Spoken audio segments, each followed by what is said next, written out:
అదొక మహారణ్యం. పర్వతాలు చుట్టుముట్టిన లోయలు కలిగిన ప్రాంతం. అంతేకాదు, మీకు ఒక మహా అద్భుతం కనపడుతుంది ఇక్కడ అడుగడుగునా ఓ అందమైన శిల్పం. అలా సుమారు 1,000,000 శిల్పాలు అక్కడకు అడుగుపెట్టిన వారినందరినీ పలకరిస్తున్నట్టుగా కనపడతాయి. తమ హావభావాలతో కనువిందు చేస్తాయి. ఆ ప్రాంతమే ఉనకోటి. త్రిపుర రాష్ట్రంలో అత్యంత పురాతన శైవక్షేత్రం. బెంగాలీలో ఉనకోటి అంటే కోటికి ఒకటి తక్కువ అని అర్థం. అలాగే ఈ ఉనకోటిలో కైలాష్పూర్ అనే చారిత్రక నగరం కూడా ఉంది. ఉనకోటినినే కైలాష్పూర్ అని ఎందుకు పిలుస్తున్నారు? అసలు ఇంత చిన్న రాష్ట్రంలో ఇన్ని శిల్పాలు ఎందుకు ఉన్నాయో ఇప్పుడు తెలుసుకుందాం. త్రిపుర రాష్ట్ర రాజధాని అగర్తల నగరానికి 178 కిలోమీటర్ల దూరంలో త్రిపురకు కైలాష్హర్ జిల్లా ప్రధాన కేంద్రంగా ఉంది.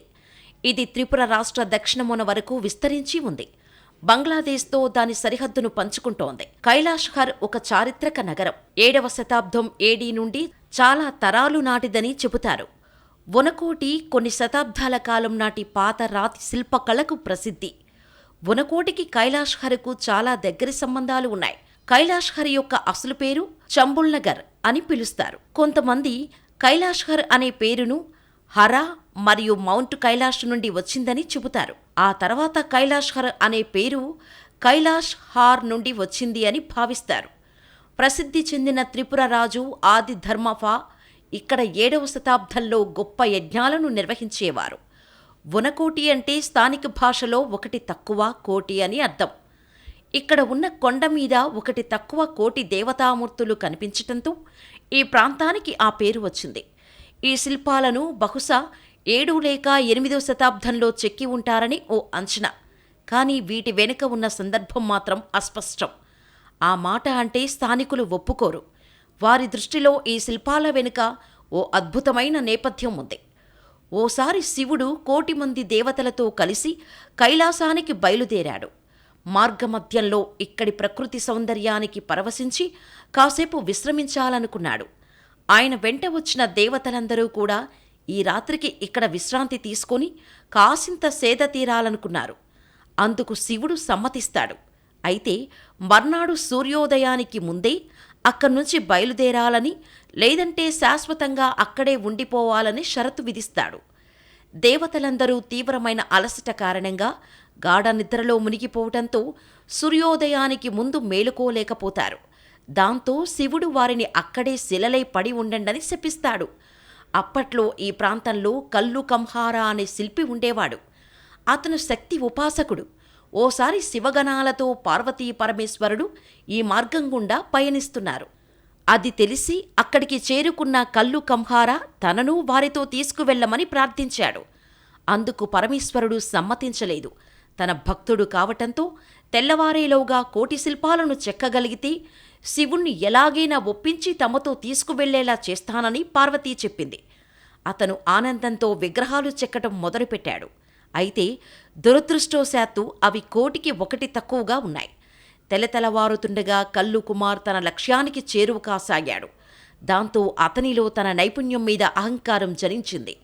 ఆ అహంకారంలో అతను దేవతా శిల్పం బదులుగా తన ఆకృతిని పోలిన శిల్పాన్నే చెక్కాడు. ఇంకేముంది, నిబంధన కాస్త నీరుగారిపోయింది. దాంతో పరమేశ్వరుడు అతన్ని కైలాసానికి రానివ్వలేదు. అసలు విషయమేంటంటే తాను చాలా గొప్ప శిల్పినని అతనికి అహంభావం.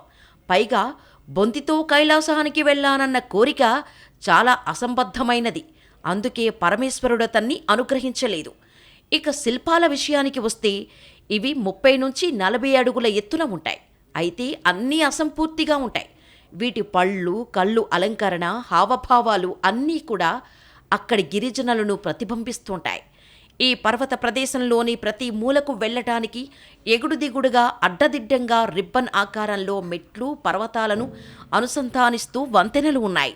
ఇక్కడ కాలు పెట్టగానే ఇంతటి అద్భుతమైన సుందర ప్రదేశాన్ని ప్రపంచం ఎందుకు విస్మరించిందా అనిపిస్తుంది.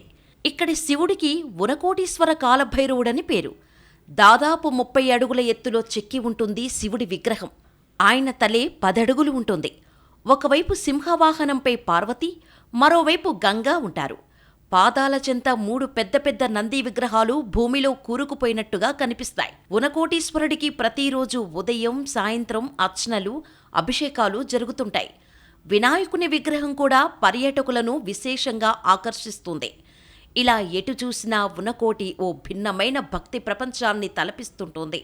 అందుకే వ్యయ ప్రయాసలకు ఓర్పి సుదూర ప్రాంతాల నుంచి వేలాది మంది భక్తులు ఇక్కడకు చేరుకుంటూ ఉంటారు. పూజారులు ఇక్కడికి దగ్గరలో భక్తులకు అందుబాటులో ఉంటారు.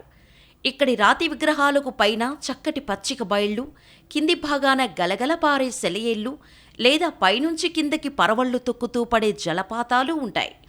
ప్రతి ఏటా ఏప్రిల్లో ఇక్కడ పెద్ద ఎత్తున జరిగే అశోకాష్టమి ఉత్సవాలకు త్రిపుర నుంచే కాక చుట్టుపక్కల రాష్ట్రాల నుంచి వేలాది మంది భక్తులు విచ్చేస్తారు. జనవరిలో కూడా చిన్నపాటి ఉత్సవం నిర్వహిస్తారిక్కడ. ఉజ్జయంత ప్యాలెస్, త్రిపుర రాష్ట్ర మ్యూజియం, సుకాంత అకాడమీ, లోంగరై మందిర్, మణిపూర్ రాస్ లీలా, ఉనకోటి, లక్ష్మీనారాయణ ఆలయం, పురాణో రాద్బరి, నజ్రుల్ గ్రంథాఘర్, మబ్బుల చిరుతపులి national park, Rajbari national park ఉన్నాయి. త్రిపుర రాజధాని అగర్తాలకు న్యూఢిల్లీ, అస్సాం, నాగాలాండ్, బీహార్, పశ్చిమ బెంగాల్, ఉత్తరప్రదేశ్ ఇలా ఇంచుమించు అన్ని ప్రధాన నగరాల నుంచి ట్రైన్లు ఉన్నాయి. రైలు మార్గంలో వచ్చేవారికి అతి సమీపంలోని రైల్వే స్టేషన్ కుమార్ఘట్. అక్కడి నుంచి హెలికాప్టర్లో ఉనకోటి శిల్ప సౌందర్యాన్ని వీక్షించవచ్చు. విమానంలో వచ్చేవారు ఐజ్వాల్ విమానాశ్రయంలో దిగాలి. అక్కడి నుంచి ఉనకోటికి నేరుగా టాక్సీలు ఉంటాయి. త్రిపుర పర్యాటకాభివృద్ధి శాఖ హెలికాప్టర్ ఛార్జీలను అందుబాటు ధరలోనే ఉంచటం కొంత ఉపశమనం కలిగిస్తుంది.